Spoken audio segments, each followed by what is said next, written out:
Hi, good morning. Welcome to our second Saturday workshop. And we have here, I'm June, Peter, Cece, Nora, and then Peter again, but that's actually Peter's computer. Anyway, today we thought it'd be fun to explore math as a prompt. So math concepts and using that as a prompt for composition. So to start us off, Cece will share a slide that she uses in her class to connect mathematical concepts, particularly fractions, to music. Okay, can you share? Or... Yeah, I'll do a share here. Okay, so we were just reminiscing on who had these manipulatives, and we use them in music in addition to the math room. Each kid had their own bucket, like ice cream bucket with a handle, and we always reinforced meter. So the first thing we would teach the students is if it's in groups of 4, they had to lay down 4 red rods. If it's in groups of 3, they had to lay down 3. The older students, like 5th and 6th, might do groups of 5. I don't think we ever did groups of 7.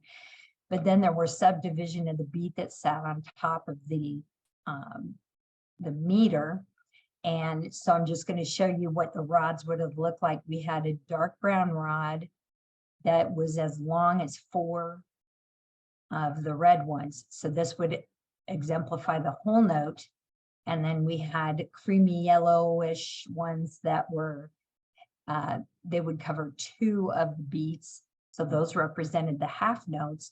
And then of course, these would be the quarter notes, 8th notes, and then 16th notes. And we just had an interesting conversation about rhythm syllables, because in Iowa City schools, we, for about the first 15 years I taught, we would have said, instead of one ianda like I did in high school, this would have been one tonata. And that was the Gordon syllables. And then June, you mentioned that you were taught with Mississippi, and then this the apple, and this would be pie. So that was using words as a way to teach the language, but that's going to be different for every teacher. But the idea was that you were seeing visually how the division of the beats were. And so that sat on top of the red. And then, so everybody guess, what's this clear one? Rest. It's a rest. Yeah. Anybody have any questions about that? I just had a thought for a teacher. It might be fun to ask the kids to come up with their own words that fit the different,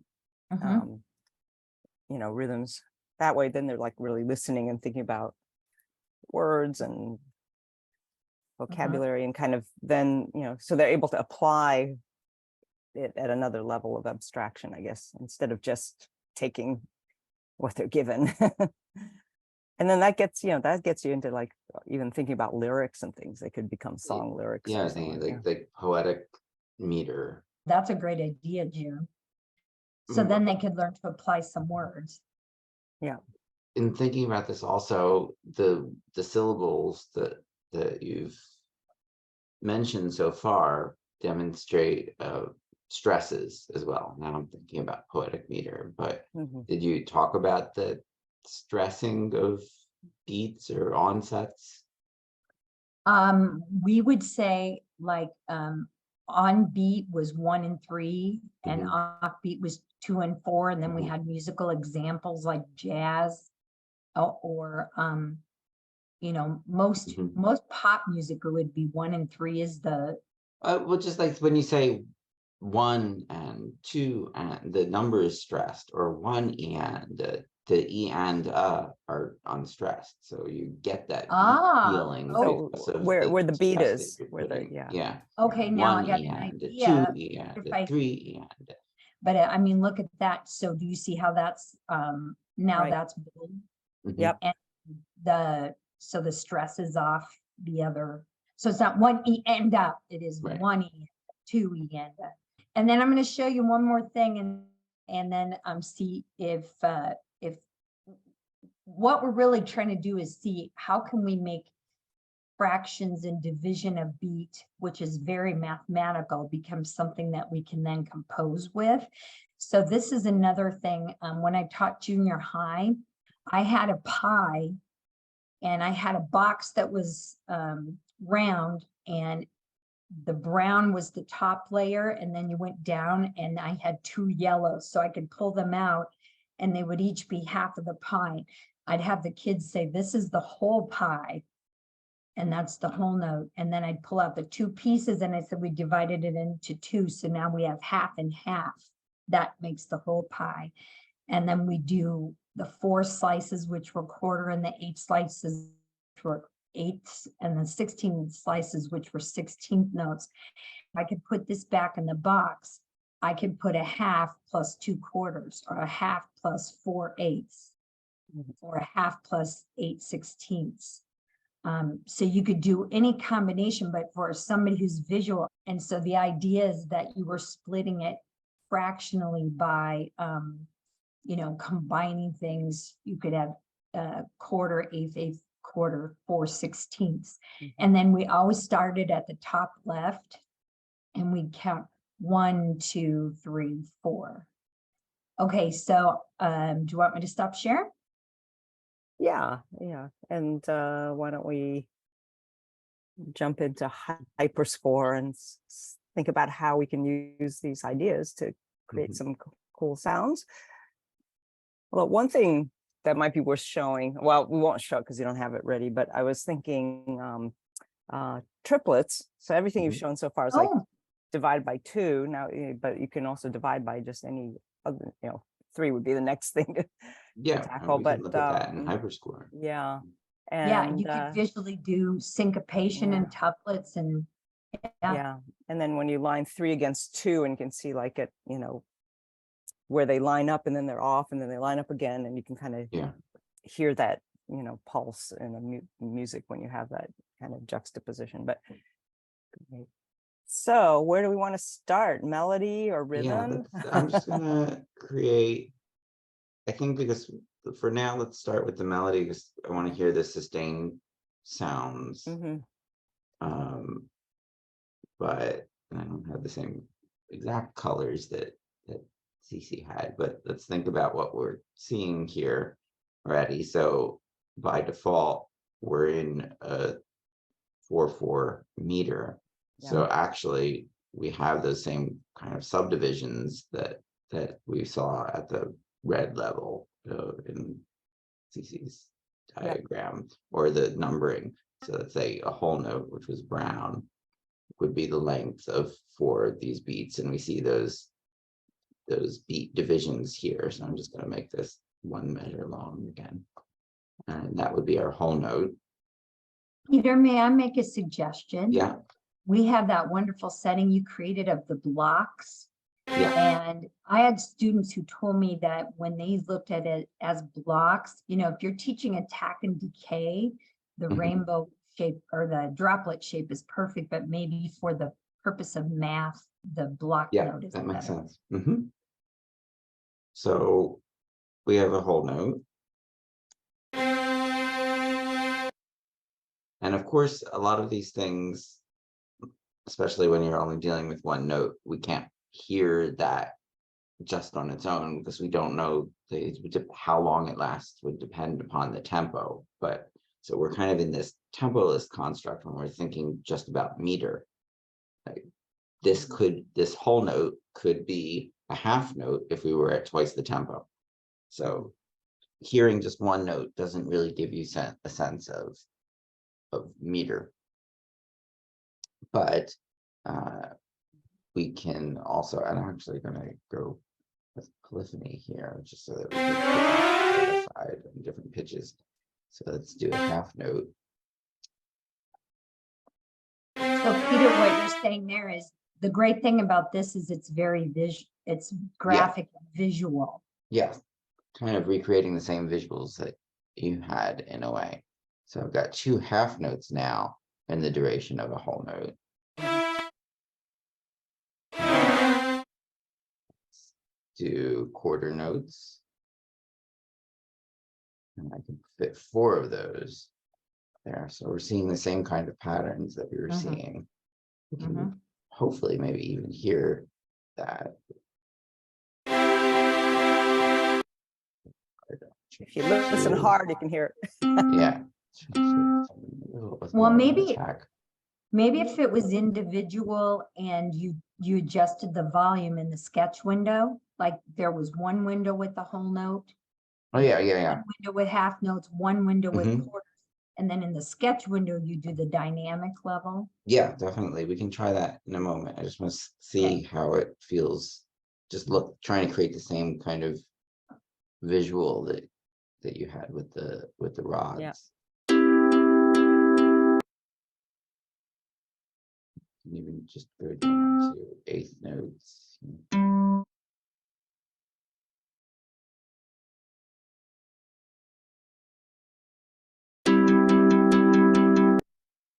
Oh, Let's try creating one for So- each duration. One note. That's visually, I'm a visual learner. Are any of the rest of you visual? yeah, sure. That to me, if I was working with a student, most kids, even if they get it without seeing it visually, that makes division of the beat so clear. And fractional. We can go back and talk about rests and Yeah. tuples also. So my whole note here is yellow. So I'm just going to draw, let's draw it here. So that's one measure, whole note measure. And then the next one, throw them all out. Oh, that's cool. Okay, so now they're in sequence.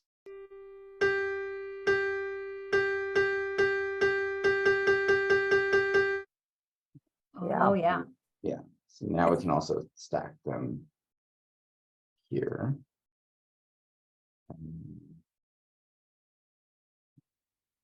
Would they need to be different instruments, you think, to hear the division of the beat? I mean, of course, we just yeah. Well, we can play with that. Yeah. I was thinking of slightly decreasing the length so that there's a little bit of a gap between them so you can hear the attacks more clearly, but I think changing the instruments would be a more elegant way of doing that.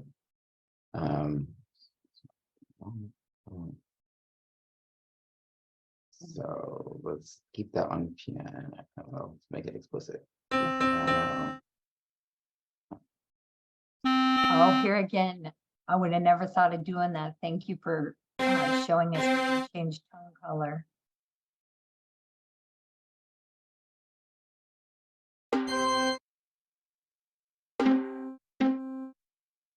So Yeah, you can definitely hear more each one more distinctly. yeah. This,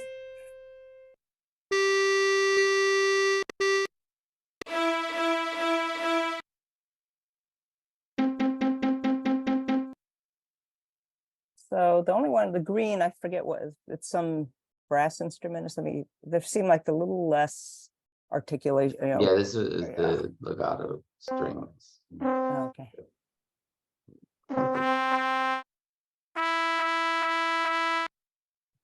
Attack there.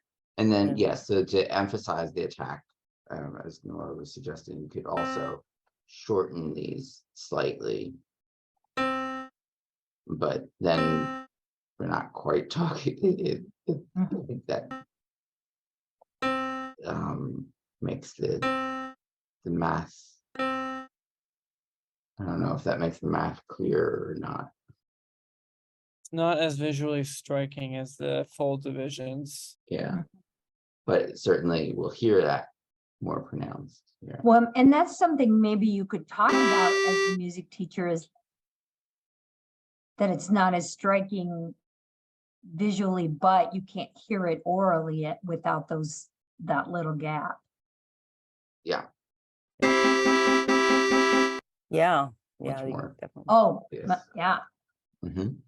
So, Peter, I thought it might be interesting in terms of creating the piece to have it evolve. So like you've started like sequentially, you're hearing each section, then maybe stack them all, but with the same instrument. So, and then the next stack would be different instruments. And then the stack after that, maybe you put in little breaks, so, so that each one, you can hear the contrast between the relationship more clearly each time. I don't know if that's an interesting way to build a piece, but it's. Well, let's try it. Just make these the same. So, all right. So, Well, see, I was going to say if you start all piano or all one instrument, mm, and then when you stack them, and it's a little hard to hear the Right. difference between, but then you say, well, you bring in different instruments. Now you start, so you're showing techniques of using timbre, each step you're using a different technique to kind of right. make the difference, make it more audible. We I can bring guess that them was in bit by bit. So maybe we're Yeah. trying to go Yeah. here. We can actually. Would you stack the green and are you saying do yellow and light green? And then stack them as yellow, light green, dark green, light blue, and then stack 3 of them and then stack 4 of them. Is that what you're saying, June? No, I was saying more like, let's start. We hear each sequence in turn. So you hear each one at a time, all the same instrument. Then the next one, you hear the 4 of them. I mean, you could build it up more like to come, but I was thinking you hear all 4 of them, but they're still all piano.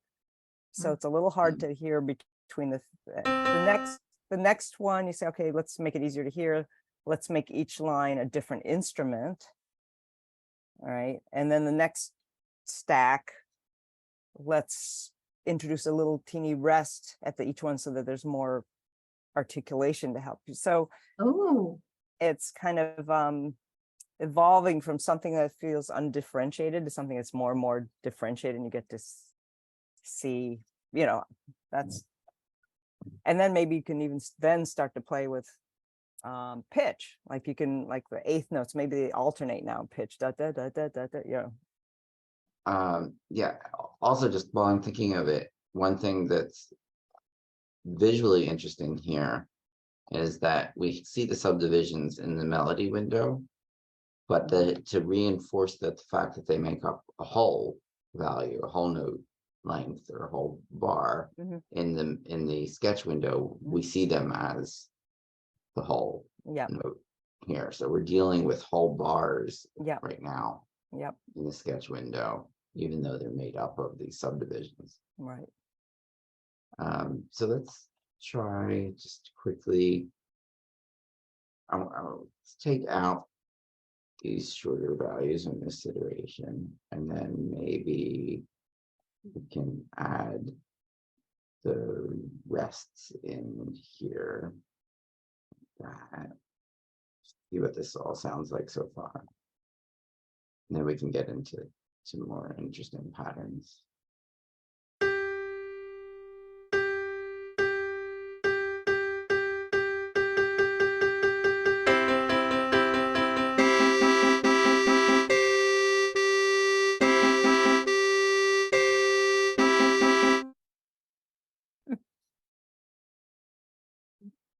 Which we're not playing with pitch at all. So well, quite as interesting. Yeah, no, but I like that. Actually, those first 4 bars where you have, that's nice. It's a nice buildup of, this is such a simple mechanism, but you kind of, it feels like an introduction. Right? Yeah. Piece. Accelerating too. This changing of. Let's build maybe with just the quarter and the 8th note patterns. Actually, I should have just copied those. You can look at rests.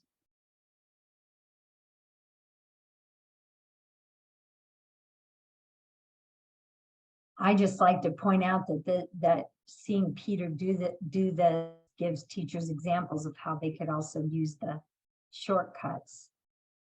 You've got so many wonderful shortcuts built into the program. Oh, yeah. So for example, to duplicate anything, to duplicate a window, I was doing Control D. So that just made a copy of the window that had the same notes already in it. So I could reuse that. So in this blue window, we can put rests in by taking away 2 notes. So now we have 2 quarter notes, but with a quarter note rest after each. And still making up the time of the whole. And then we can remove the other note here. And then we can complementary set. And even complementary set would be a mathematical concept, I suppose you could. Yeah. This also is a great place to teach repetition and contrast. Mhm. It's interesting that you're choosing straight lines. Are you doing that on purpose so that? Yeah, I'm doing it so that we're not confusing pitch with the rhythm right now. I mean, we're putting different rhythms at different pitches just so that we hear them. It's very common for elementary students to not understand the difference between high and low and long and short. They get that confused. Like you say, I want the pitch to go higher, and they'll just, when you go up like this, they'll make it louder. They just don't understand that concept yet. That's interesting.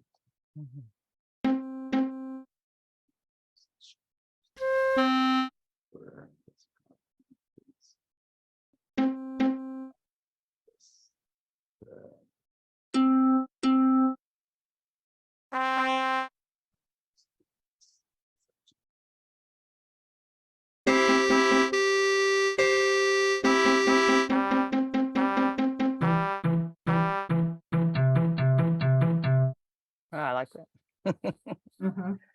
I But think, you can kind of imagine building up a piece just of these rhythmic variations Yeah. without needing to worry too much about pitch. think about something like Bach's Goldberg variations, where, you know, if you had a standard rhythmic line and then you did variations above that, or an ostinato kind of thing. Yeah, I think that's a very common composition Yeah. technique, and we've probably done that in some second Saturday things before.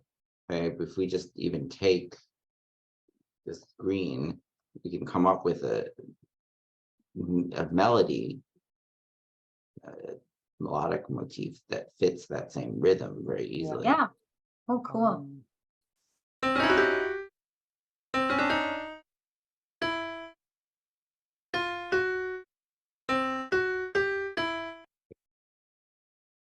Red. We can experience that at the same time as our green.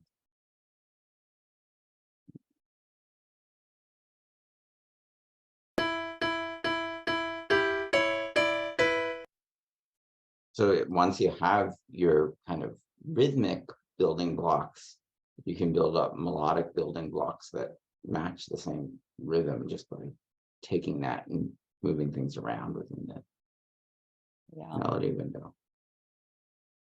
I like having a pattern. I mean, it doesn't always have to have, but it's nice when it repeats at least once, like, you know, like draw that red line out another. Yeah, because it's hard to hear another measure. Like I was saying with the whole note, when you know, visually or audibly, when we listen to it just in one all by itself, it's hard to hear any sense of meter. Right. By repeating it.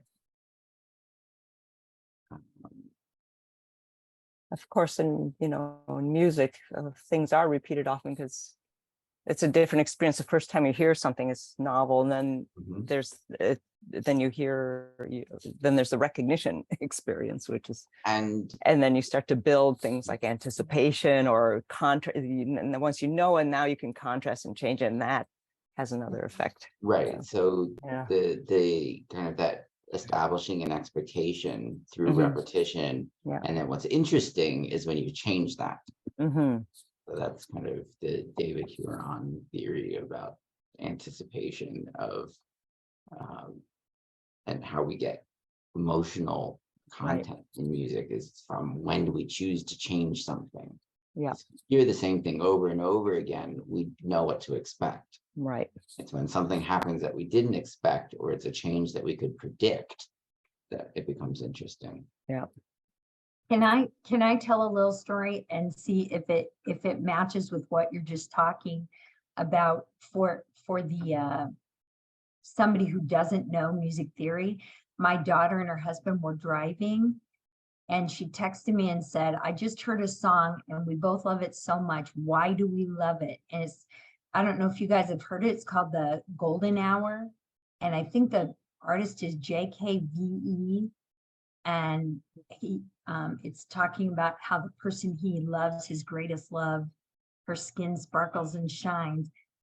But it's not just the words, it's the fact that it has an ostinato and an orchestra in it. And it's a pop piece.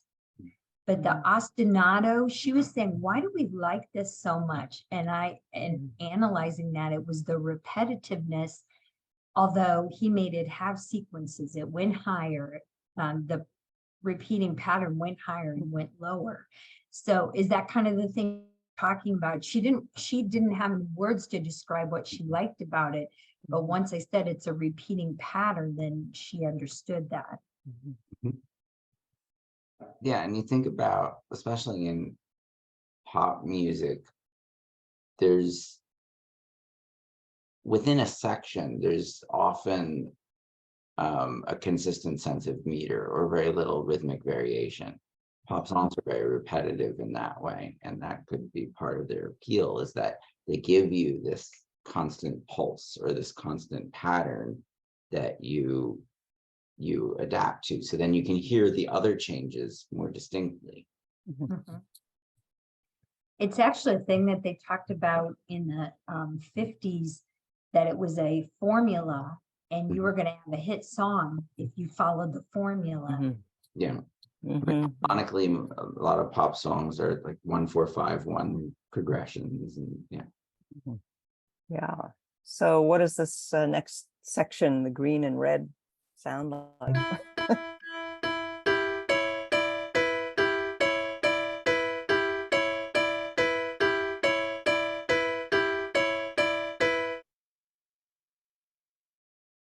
Even introduce Somewhere around there. Yeah.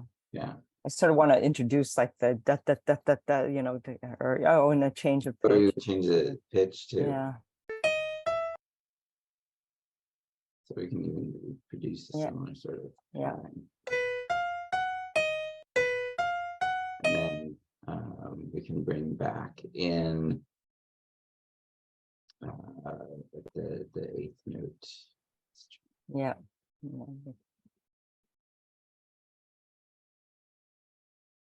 So yeah, right around there is a good place. 28.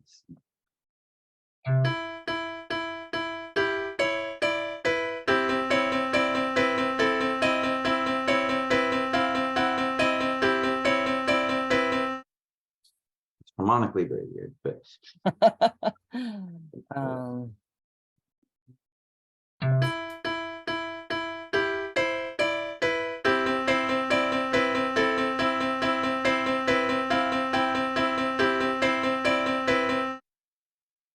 Something that I think would be really interesting to have at some point in this piece would be to convey, because we were talking at the beginning of the workshop about sort of stress on different beats, and showing in different side diagrams and things, showing how like 1 and 3 are often stressed in certain genres of music.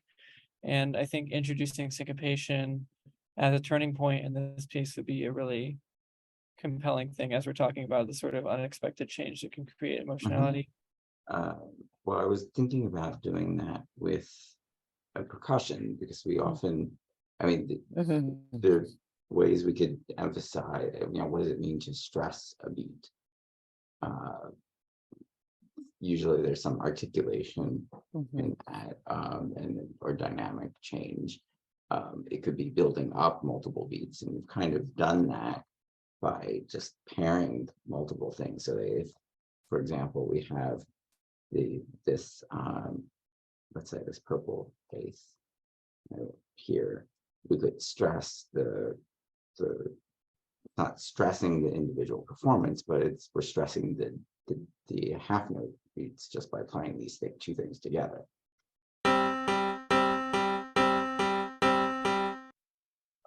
And we typically do that also when we're creating percussion here. So often we'll put, let's say, the bass drum on the downbeat. Mhm, Yeah, really. Do something like this. mhm. Stressing the downbeat. But we can also put, let's say, the tambourine on 2 and 4.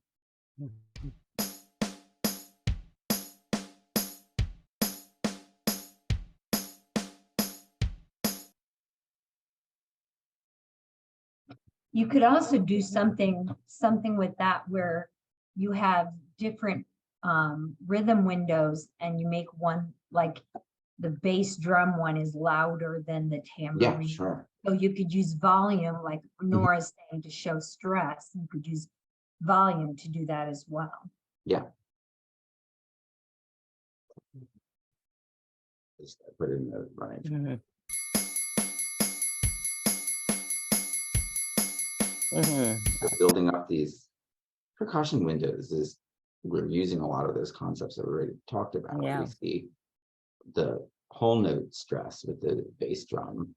We see we have snares on the quarters, not the first. We could have the first two. We've got a running eighth, and then we've got the half note subdivision, but on the backbeat. Yeah.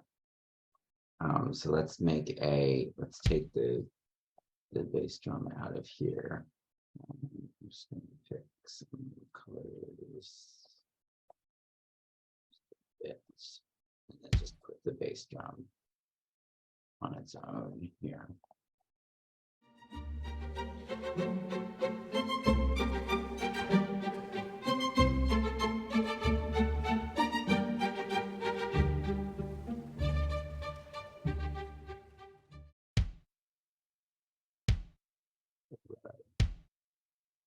Stress downbeat, and we've got everything else. So now I can really make that bass drum Louder. loud. Even put it together. Oh, yeah. Mhm. Yeah. Well, I think as a teacher, I would start with the rhythm, because I think that percussion thing is something that's much more orally easy to hear. And I like Nora's idea of making louder or softer emphasis on the beats. The melody thing works. It's a little more complex. So I would just flip that. If I was teaching it to students, I'd do the percussion part first. Yeah, I think it makes more sense musically with percussion in Hyperscore. The reason I went with the melody first is because some of these percussion sounds automatically have just different kinds of, well, we don't have the you can't sustain them. Yeah. You can't sustain part them, of that's right. And then That's right. also like the dynamics inherently of the percussion instruments are a bit varied. So we would already hear more things differently. Mhm. Yeah, great point, great point. But I think it makes more sense this way. And also we have multiple tracks in the percussion window. So you can see the subdivisions within one window here, kind of like what we were doing in the very first example, but Yeah. it makes more sense. There's one lesson that I designed where it was talking about attack and decay, with that the droplet, because the bass drum is only going to make quarter notes. It's never going to make a whole note. It's only going to make one sound. So that's a good place to talk about it. Attack and decay, because it only makes one noise at the very beginning and it actually only lasts a quarter note. Right. So if I make that a whole quarter note or a whole note long and I play it. Yeah. Still sounds as if it's about a quarter note. We hear Yeah. mostly the attack. Right. Great point on that. Yeah. Can you explain to any teachers watching this why you put the yellow and the green percussion windows where you did? Because Why I moved them over? It's because I'm reusing the color. yes, because a lot of people don't understand about the arrangement of the windows above in order to get the multiple colors. Yeah.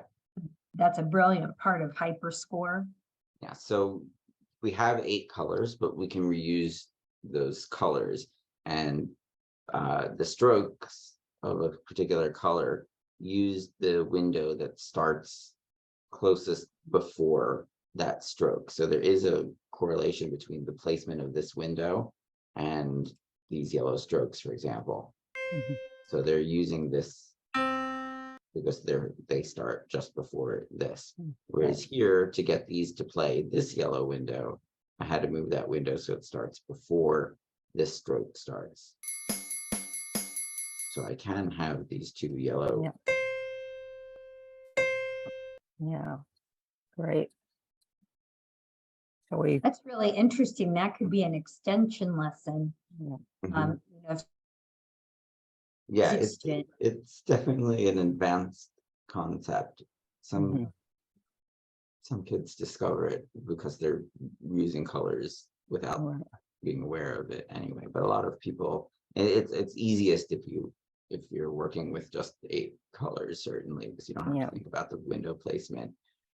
One thing that I've done often is different sections of the piece where I'm definitely going to change some of the melodic material or some of the rhythmic material. I think about it on section boundaries. Yeah. I can use this color at this section. So shall we hear what we have so far? A little sketch.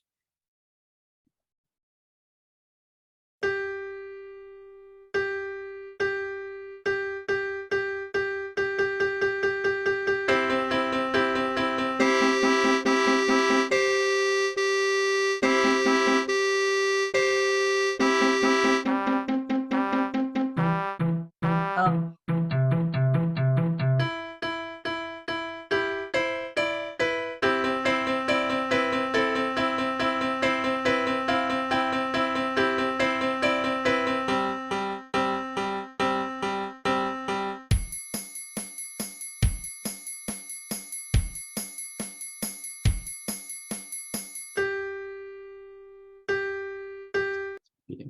Oh, it's repeating. oh, awesome. That's Uh-huh. interesting. On that section in the like 3/4 of the way through with the green and the red on top Mhm. and the light blue underneath, I feel like the light blue, it's also they're all piano sounds. Yeah. And I'm not sure if that light blue feels very dominant. Mhm. And I mean, you want to hear that steady da da da da, but I'm wondering if maybe like a lighter percussion sound or something might blend better with the others. I don't know what people think. It's the harp and turning the dynamic down. Yeah.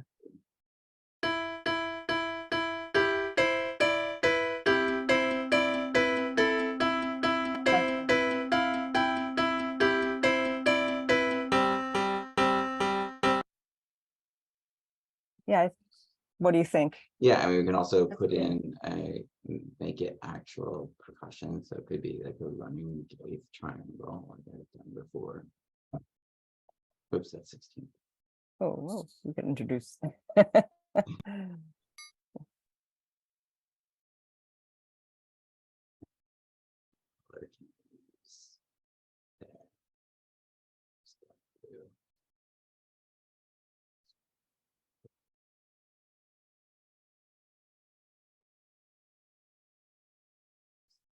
Mm, a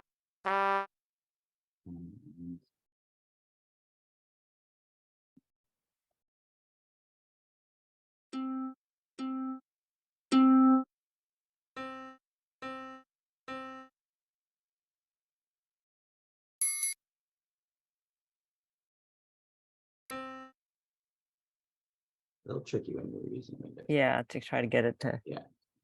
find the right. Oh, there we go. Yeah. Yeah, there it is.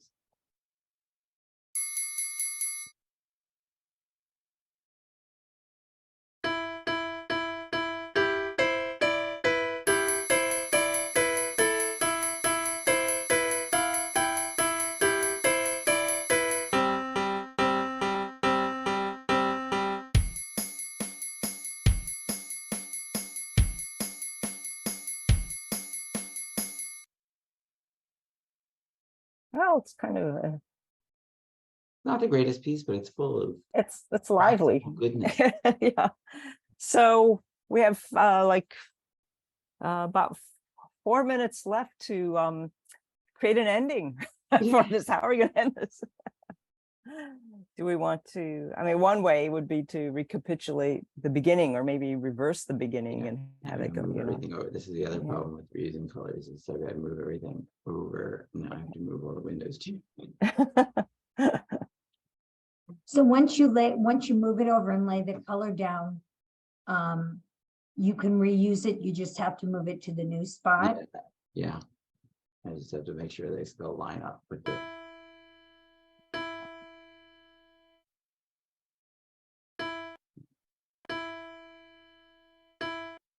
Maybe you should move that piano whole note way back to Yeah. early, where it yeah, maybe get there we go.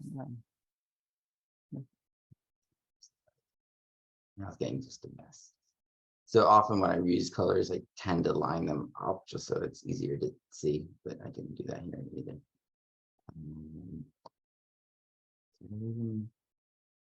That's on these ones. This is an example of poor window organization. What not to do. Right. Something like that. All right, how we want to end it. Go back to. I like June's idea of repeat the beginning, Mhm. or maybe do it reverse order. Do blue, Oh, green, yeah. like green, yellow, Yeah. and make the yellow 2 measures long. Yeah. Maybe there could be a little chord with the second measure of the yellow. This.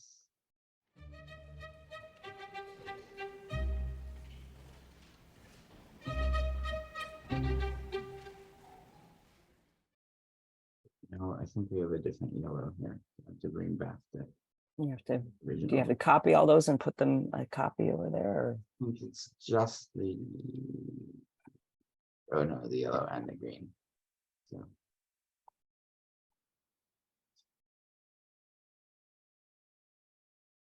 Oh, actually, we could just make this a different color. Maybe. Won't look the same, but.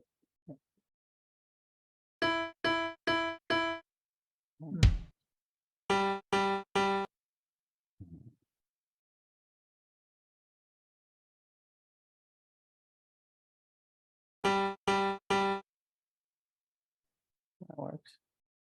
The thing. And then their yellow is. It's tricky because there's just a yellow percussion there. So Yeah. give it a different color, orange or something. I don't know. Orange. We're using. Orange is way back there, so hopefully I won't confuse it. You can edit this part out.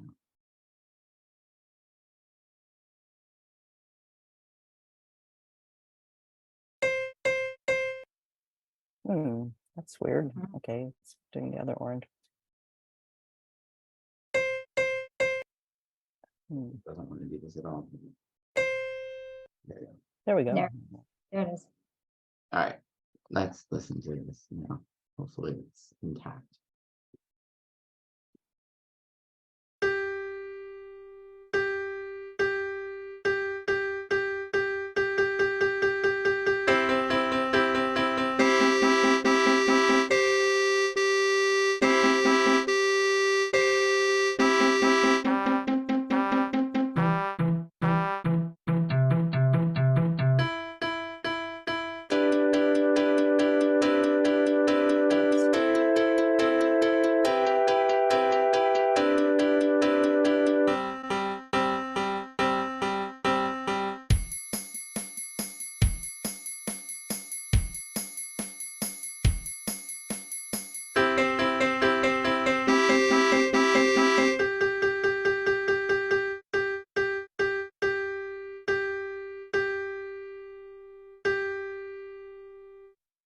Oh, I like that ending.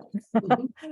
That red green section in the middle got a little, yeah. Yeah, messed up it's there, something but that yeah. happened there, which is Yeah. partially because we're using colors, but it's also a feature, if you could call it that, that's been even in the old versions of Hyperscore, but I'll leave it as an exercise Yeah. to the listener to figure out what actually happened there. Okay. I actually liked it better myself. I liked Yeah. it too, but there was something that happened there that I will, the hint I'll give is it was a precursor to how polyphonic motives came about. Yep. All right. Oh, great. That is our piece. We have to give it a name. What are we going to call it? Yeah. Yeah, what like images is it? Okay, fractional fugue, except it's not really a fugue. But What is a fractional fugue? Fractional experiment, fractions. experiment with fractions. That fractional experiment.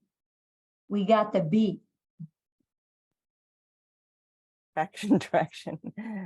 Ooh, I like that. Or faction attraction. Oh, I like that even better. Fraction attraction. Okay. All right, there's our new piece. And just to talk about, like, we were talking mostly about math with respect to fractions and rhythmic values, but there are many other types of mathematical ideas that you could teach.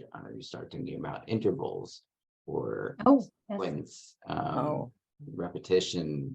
There's probably a number of different other math concepts. yep. Yes, absolutely. So yeah, that will be, I'm sure we'll revisit this in a future second Saturday. Yeah.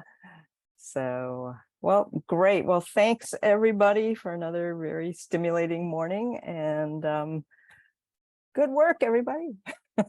Have a great weekend.